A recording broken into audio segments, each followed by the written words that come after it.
What's up guys, I'm gonna teach you how to withdraw Hamster Kombat Coin in Bitget Wallet. So make sure to stay till the end of the video and not miss any step. So, start by logging in into your Bitget account through the website or mobile app. After that, navigate to the wallet section typically found in the main menu. Look for Hamster Kombat HAM in your list of assets. Click on it and view details.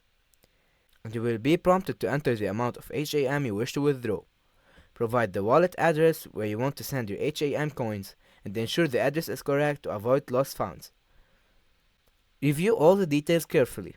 Once confirmed, you may need to complete any additional security steps such as two-factor authentication. After confirmation, submit your withdrawal request and you should receive a notification once the transaction is processed. Always ensure you have the correct withdrawal address and consider any withdrawal fees that may apply. And that's it guys.